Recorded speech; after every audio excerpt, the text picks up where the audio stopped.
Okay, y'all, we got a $1,500 car anyways. What's $1,500 start now? Let me tell you what all I got to do to fix this thing to make it worth about $5,500 to $6,500 anyways. And it is a 2009 Subaru Forester with 162,000 miles on it. There are a few things I got to do. Let me see if y'all think it's worth it or not. And this thing is in pretty doggone good condition. Has a couple scrapes here and there and a couple dents. And I mean just little tiny things. Look at this, right there, right there.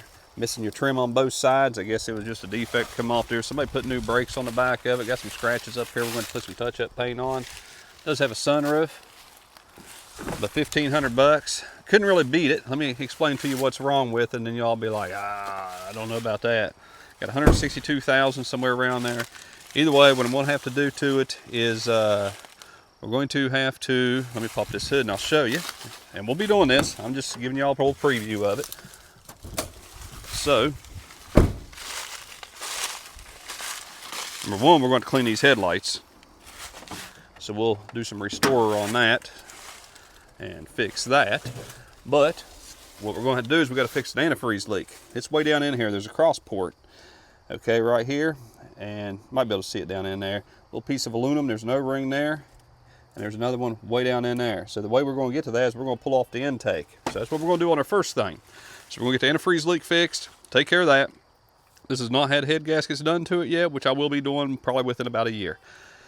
The second thing we're going to have to do is probably the secondary catalytic converter. The guy replaced the front one because it was completely clogged and his car would hardly move. So we're going to be heading this back catalytic converter. We'll pull it off eBay. We'll try to do a cheap one right now, see if that works. If it don't work, should have a warranty on it somehow, or some sort of a warranty anyways. Take care of that. We're going to check out the rest of the bugs and everything else right there, but the rest of the car does pretty doggone good. We got to do a wheel bearing on the back. And here's the other piece of trim that's actually missing right here anyways. And I just think they didn't glue them on very good. But we've got to do wheel bearing. I'm pretty sure it's on this side. I could be wrong. It might be on the other, but I'll jack it up and find out. The rear brakes and rotors, like I said, they are new. They're just rusty where it's been sitting, so that will clean up. Shocks feel pretty good. Let me show you the interior of the back too. I mean, pretty doggone good condition. Got a little center console cup holder right there. Seats lay back a little bit, and you got your full, well, you can't really see it, your full, what is that called? Panorama sunroof. But anyways, that's what we're going to be getting into, y'all. So follow along. We'll replace those few parts and get this thing back on the road and make a good car, a good $5,500, $6,500 car. Okay, y'all, one of the first things you want to do, at least I do anyways, give me a little bit more headspace. This is a 2009. This is on a lot of the newer vehicles, well, newer Subarus anyways.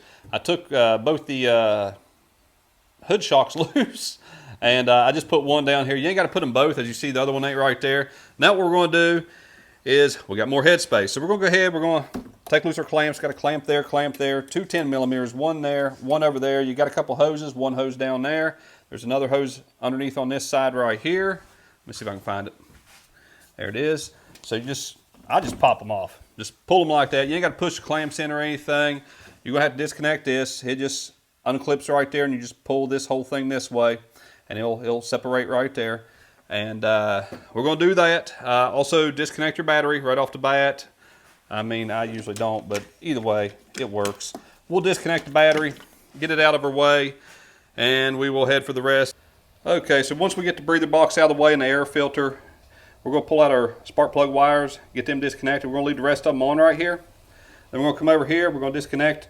We got a variable valve solenoid right here, and you have a, what is that one? That one is the oil pressure sensor. So we're going to push down on this, unhook it, and then unclip it on the bottom. That was a little bit harder to do because if it's corroded. So we'll unclip it that way. And then we're going to go over, and you got 4 bolts that we're going to be doing here in just a few. There's 1, 2, 3, 4. Don't do these ones up here. Those don't have anything to do with it. And you get those loose, that's what actually pulls off your intake. Then we're going to come around right here, and you got another sensor. That should be a temperature sensor, right? The blue one right there, oil pressure sensor. And you'll have to disconnect your power steering pump because it does go into that wiring harness. Your crank angle sensor is up underneath there. You can't really see it, y'all. There it is. right there in the center of the screen down in there. So you want to disconnect it. You want to disconnect your O2 sensors right here on each side. There's 2 of them. Make sure both those are undone, and then you're going to come over. You're going to do your solenoid again. You're going to do your oil pressure sensor and your cam angle sensor. Get those loose. Once you get those loose, you're going to go ahead, pull your spark plug wires off this side also. You're going to pull off your brake booster hose. This one sucks a little bit. I'll show you why here in a minute. Then you got a evap system right here. Well, purge control. And your fuel line, instead of doing it right here, this one actually has a clamp, so we're going to undo it right here and pull it loose. This is what sucks, our EGR valve right there. We're going to have to get it out of there.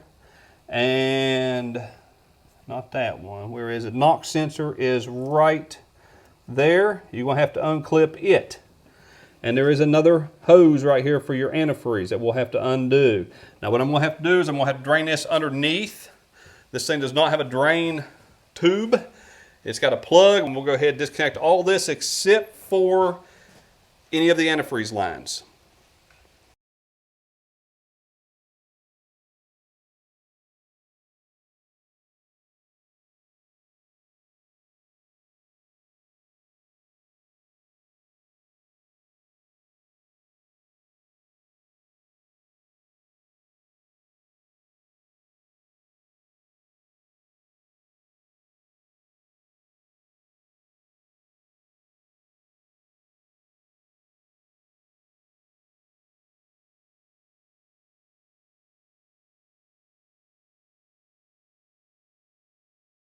Okay, y'all, change of plans. We're going to pull out this engine because the head gaskets were leaking more antifreeze than I thought. I didn't think the head gaskets were actually leaking antifreeze, so I was going to do that within 6 months to a year.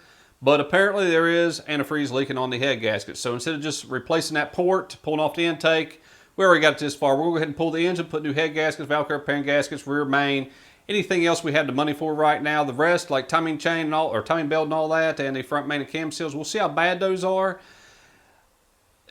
The kit's really it's about $200 some, so we ain't gonna do the kit. I will see what I have around here and see how new the belt is. If I had to buy a belt, I'll put on a belt. These tensioners, I recommend you all buying the kits. The tensioner. Now this is going to my niece, so I got to make sure this thing's done, but it will be here. So anytime I think we get the money around to do the timing belt and everything, the whole kit, then we'll go ahead and do that. Okay, it's pretty easy accessible on the front end without pulling out the engine. So we're going to go ahead, we're going to start off, we're going to unbolt the exhaust, and we're going to start unbolting the engine, pull the radiator, transmission lines. Let me show you. Okay, time to turn this into a mess anyways. We're going to go ahead and disconnect the alternator right here. I think there's a 12mm bolt underneath here. Just unclip it, 12mm there. We're going to unclip this, pull it off, get our wiring harness, unclip our air conditioner right here. We're going to take all that, we're going to pull it off to the side. We're going to put the wiring over there, okay? We already undone our intake. A good thing we didn't unbolt it because we're going to have to raise it out. Where we're going to hook it at is, there's a bolt there. And where I get my torque converter bolts loose at, we're going to pull off the coil pack. Okay, we're taking it off. We're going to lay it up on the front. You can leave all your wires on when you do that. And there is an access port right down in here that we're going to get the 4 torque converter bolts. We're going to go ahead and disengage this. Take this, or disengage. We're going to take loose this bolt right here and pull out the whole wishbone and this bolt right here. We'll go ahead and pull this out of our way. We need to get the starter wires out of our way and the starter, because we're going for the bell housing bolts. There's 8 on this one, which sucks. There's 1, 2, 3, 4 on the bottom. And we're going to do that both sides. And we're going to drain our antifreeze here in just a second and take loose our exhaust bolts. Move this piece out of our way. We'll go ahead and unclip our radiator right here. We're going to leave the hose connected over here. We're going to take loose our belt. There's a right here's your tensioner. There's 12mm bolt there. We're going to take it and then raise it up right here. Get your belt out of there. We're going to leave the alternator on. We're going to take the power steering pump off. There is 2 bolts there underneath. And there's another one back down, right down in there. Not this, but on down in there. There's a bolt. And we're going to take it, fold it off the side. We're going to take our air compressor. We're going to unbolt all of it. This one ain't got no tensioner. Okay, so we got to unroll it. So once we unbolt it, we'll have to roll it back on, okay? But we can unbolt it and that belt will pull off. Take our air compressor, we're going to lay it over the side, get our battery out of the way because that's where we're putting our air compressor for right now. Then we're going to hook back on. I got these, you can either hook right here, but I have another little doohickey thing that came with older Subarus that will hook on and put our engine leveler on here and do that. The only thing you got underneath, after your transmission lines, bottom radiator hose, unclip your fan wiring right here. Pull this out of your way so you can get to it. There's also wiring over on the other side over there you need to unclip.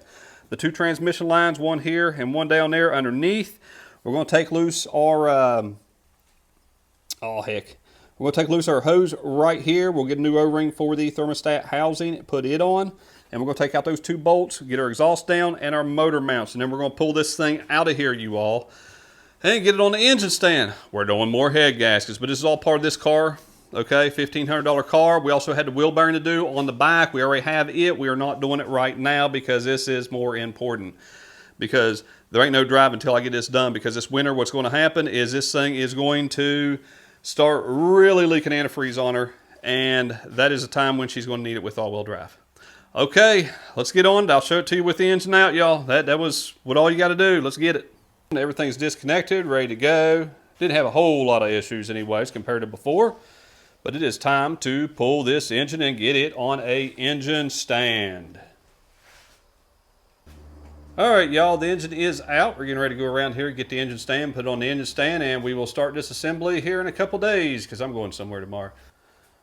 Okay, y'all, the engine is out. That thing went on the chain hoist right here. The chain hoist slides over on this nice beam I got here, goes full width of the garage, and we put it down on the...